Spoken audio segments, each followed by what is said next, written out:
Yes. Cut my music. Riddle me this, riddle me that. Why does Smackdown continue to be some crap?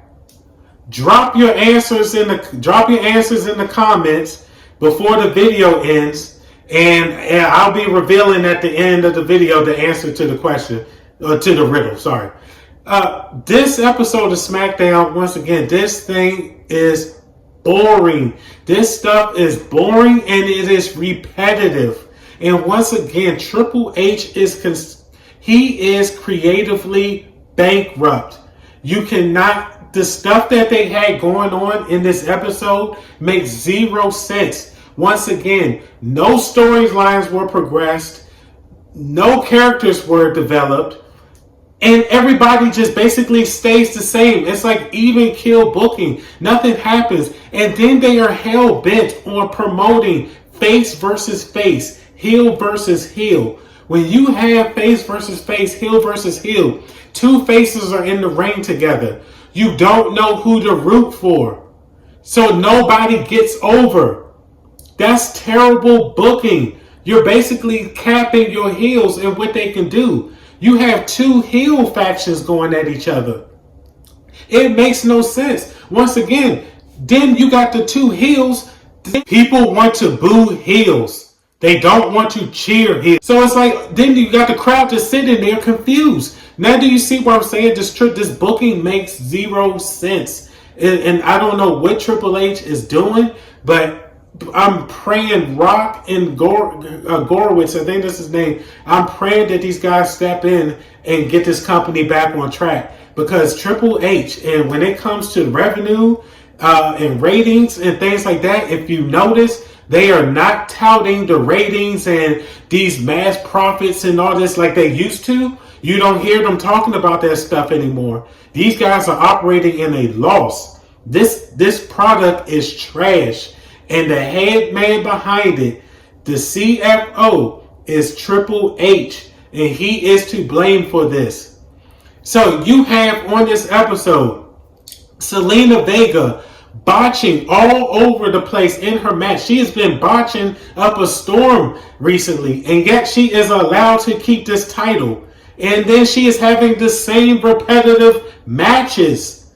It's just different variations of the match. We're going to get into that.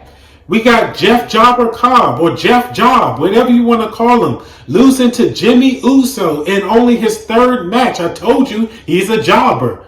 And then you're going to sit there and have Truth lose his last match to this guy? The Triple H booking. Rhea Ripley cutting the same generic promos. And then also being a complete hypocrite on top of that. We're going to get into that too. And then LA Knight looking defeated, even though this man he can carry this company. But you can just tell he just looks somewhat defeated, almost like he knows he's going to get screwed over at Money in the Bank. You can just kind of see it on his face. This episode will put you to sleep. This is on the level. This wasn't as bad as Raw, but I mean, goddamn, it's right up there. It's right up there. So we start off with, once again, when we talked about the same repetitive crap that we've been seeing on the last Smackdowns and Raws, this boring stuff that will put you to sleep. So we start off with Seth and the collection of randoms. And the reason why I say these are a collection of randoms, because you have Bronson Reed, who was feuding with Seth before he got injured, gave him 7 tsunamis. And according to Paul Heyman, did more damage in one day than Punk and Roman did throughout their feud. But yet, Bronson Reed is aligned with Seth. It makes no sense. We still don't know why Braun Breaker, who dropped the IC belt, and instead of going for the main title, he decides to be a Seth lackey, standing there looking like a bodyguard to Seth. I'm just like, what is the point of this? It makes no sense.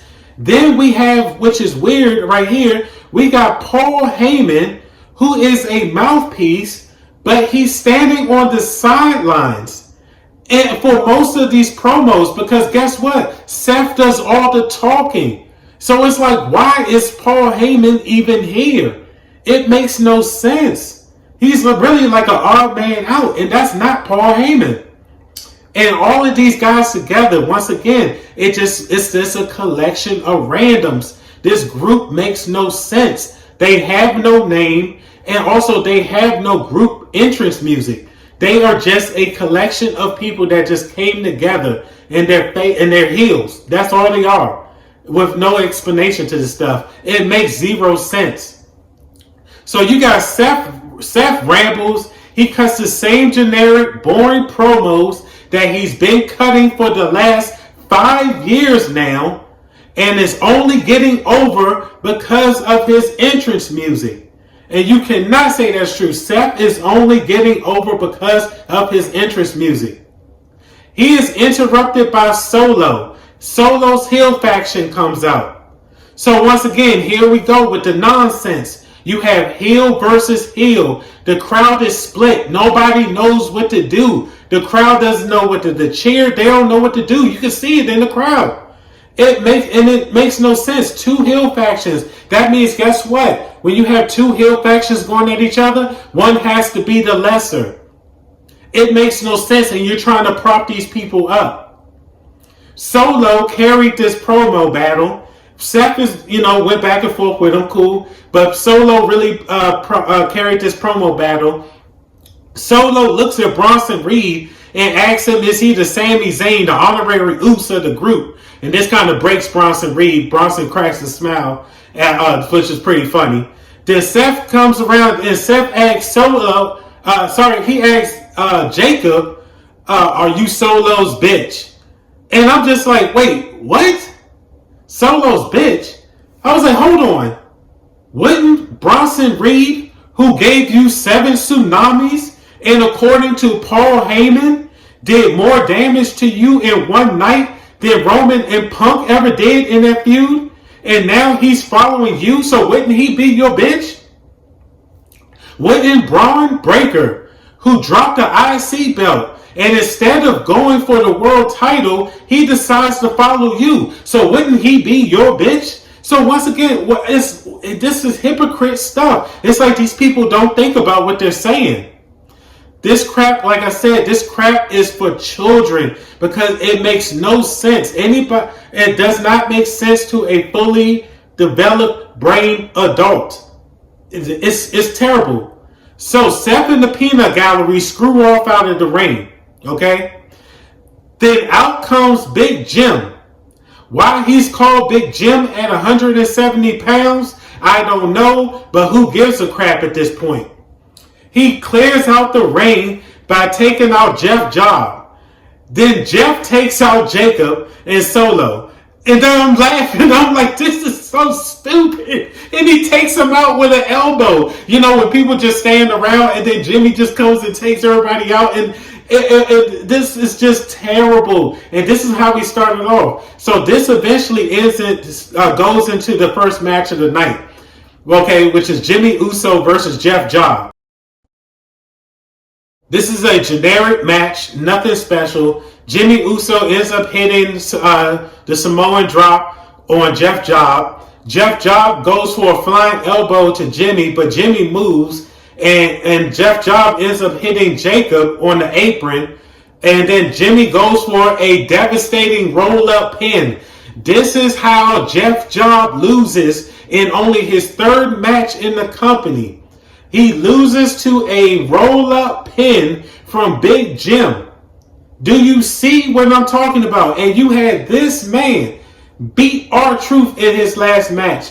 Terrible. Ladies and gentlemen, this is Triple H booking at its finest. Stupidity. Then we get Selena Vega versus Piper Niven in a Bakersfield brawl. Basically a no DQ match. This was beyond boring. We've seen this match on repeat, just different versions of it. It's like Selena Vega versus and Alexa Bliss versus Chelsea Green and Piper Niven. Selena Vega versus Alba Fire. Selena Vega versus Chelsea Green. Now we get Selena Vega versus Piper Niven. Same repetitive crap we've been seeing for a damn month and a half. It's tiring. So out comes Julia to take out Chelsea Green and Alba Fire. Okay? And because this distracts Piper Niven. So Piper Niven's on the second rope. Selena Vega is under her. She's going for the power bomb. And she can't get Piper off because, Piper's a big girl. So here comes Julia with the kendo stick. Hits Piper Niven with the kendo stick. Selena Vega hits her with the power bomb. Okay? She gets the 1, 2, 3. Okay, cool. Selena Vega botched so hard in this match. It was hard to watch. But she gets the win. So Julia and Selena Vega are celebrating in the ring. Okay? And this is where I kind of gets into the nonsense. Julia turns on Selena Vega. Okay? So I'm like, okay. So Julia comes out, hits Piper Niven with the kendo stick. She takes out Chelsea Green, takes out Alba Fire, helps Selena Vega wins, just to then turn on Selena Vega. I'm like, okay, what is the sense in that? Jesus Christ, LA Knight. LA Knight looks so defeated. He's still, but you know what? This guy is a professional. You can tell in his face he looks defeated, but you can tell that, he still brings it because this guy is a star and he deserves to be a top guy in the company. It's almost like he knows Triple H is going to screw him over again. Just like he did when he had LA Knight win the Money in the Bank contract, right? Then he had him go out and cash in the Money in the Bank contract on a random Raw for his mid-card belt that he had 3 months ago. Then he failed in the cash-in. I was like, what the hell kind of booking is this? LA Knight still gets the biggest pops. He must win Money in the Bank. He must. Because once again, you have Penta in this match. Penta is not that guy. He is not. Andrade is not that guy. He is not. Solo, he is not ready. Solo is developing his character, but Solo is just not ready yet. Seth, I cannot imagine another few months of Seth walking around with this briefcase. It will be terrible. Oh my God, I am not looking forward to that. I am praying that does not happen. And Chad Gable or Grande Americana, no, stop it. It's not happening. LA Knight must win this match, but I'm afraid something stupid is going to happen. I don't know. Let's see what happens. So this leads into LA Knight versus Aleister Black. Here we go with the nonsense again. Face versus face. The crowd does not know who to cheer for. Nobody gets over in this match. They have a decent match. When out of nowhere, Seth hits LA Knight with the curb stomp. Then out comes the rest of the peanut gallery. Black tries to stop Seth from giving LA Knight another curb stomp. And then he ends up getting speared by Braun Breaker. Bronson Reed does a moonsault to LA Knight, but guess what? The camera misses it. And I was just like, oh my God, this just adds on to the terrible crap that's going on in this show. This show started off downhill and it just avalanched. It just keeps going. There is no redeeming thing about this about this show. Terrible. Then we get Alexa Bliss, Stephanie Valkyrie, and Rhea Ripley versus Naomi, Roxanne Perez, and Julia. Generic match, and which this leads to Roxanne Perez getting jobbed out after Naomi abandoned her mid-match.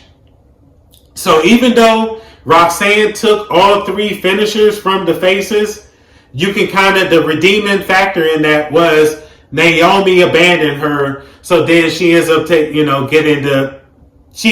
hit with 3 finishers. So the last finisher she got was from Rhea Ripley, of course. Rhea hits her with the riptide, gets the 1-2-3, and then that's the match. Then they all stand tall in the ring.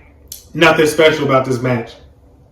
Really just another Rhea Ripley, Stephanie Valkyrie showcase. We're going to finish this trash off with a promo segment, not a 5-star banger, to wipe the sour taste out of people's mouths from having to sit through this boring crap all night, but a 4-man talk session where only one of these men can talk, and we all know who that is. So here comes Jay and Cody. They kick this off.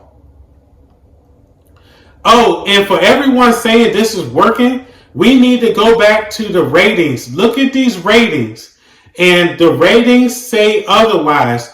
The stuff is not working. And when I say the stuff, I am talking about Jay Uso. Jay is blown up after 15 to 20 minutes of yeeting in the crowd. He's so blown up when he gets into the ring. He can barely get over the top ropes anymore. And plus he forgets his lines to the point where Gunther has to feed him his lines during promo segments. He is terrible. And you're telling me this guy is working. He's not working.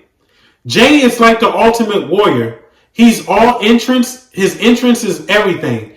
Entrance is on 10. But after the entrance, he's blown up when he gets into the ring. And he has terrible matches, and his promos are made for children. He is the modern day Ultimate Warrior. All he does is just seriously, that's all he does.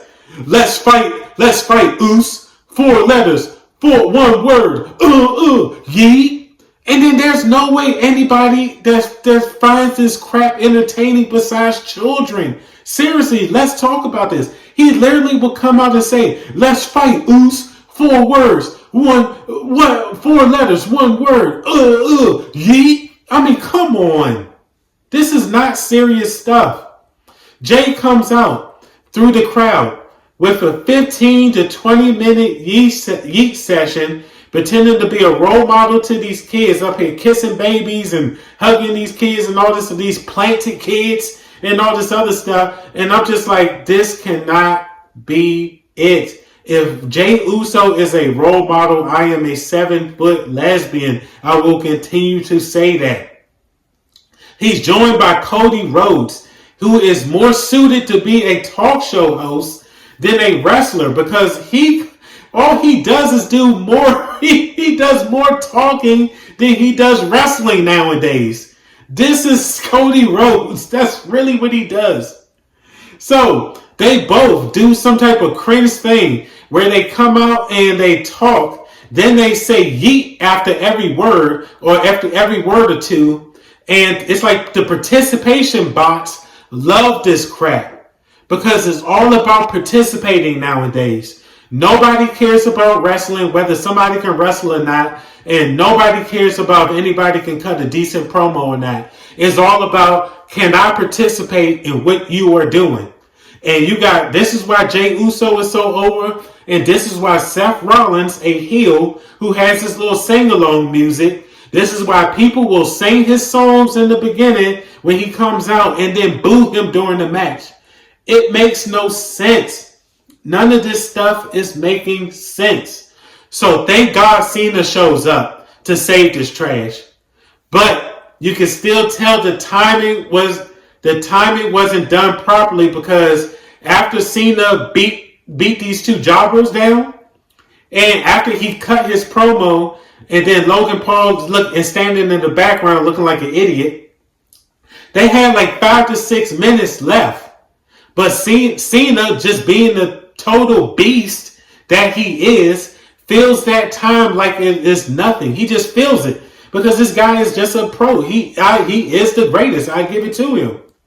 So Cena comes out, which he ends up distracting Jay and Cody. Logan comes out and sneaks Jay Uso, knocks him out, and then John Cena comes and hits Cody with the belt. And like I said, after doing this and cutting his promo, there was still so much time left because I guarantee Triple H botched this. He did not take this time into consideration.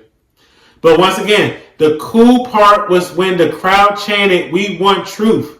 And Cena said, and just like classic Cena, only the GOAT can do. Cena turns it on the crowd and says, "You can't handle the truth." You gotta love this stuff. You gotta love it. This guy is the greatest. Like, when he leaves, he will be missed. He goes on to fill the rest of the time with him and Logan. They were hitting Cody's with they hit Cody and Jay's with AAs and frog splashes to end the show. But let's keep it real. Tonight's episode of SmackDown was short, and this is really not a good episode to lead into your pay-per-view, the Money in the Bank pay-per-view. This was a short episode. Nothing was progressed. No storyline. No character development. Nothing. This was just rinse, wash, and repeat garbage. So I give this episode a 4 out of 10. Wasn't the best thing I've seen in my life, but it's definitely up there with terrible. And the answer to that riddle, is the first name that you see in the Raw SmackDown producer credits. That is the first name that pops up when those title cards start rolling. That is the answer to the riddle. Okay? And put it in the comments. The day this guy is fired, I'm doing backflips. So this is my SmackDown. This is my SmackDown review. Please remember to like, comment, share, and subscribe. Had to travel for a family emergency and didn't have time to shoot videos, so I'm late. So if you can check out the videos up here, show my videos some love. I posted them greatly. I greatly appreciate it. I got videos up here. You guys can get those videos to watch. Give them some love. Really appreciate it. And I'm Mark from MD. This is Cut My Music Wrestling. Anyone claiming to be this is a cheap imitation. Be safe, guys. Yes. Cut my music, cut my music.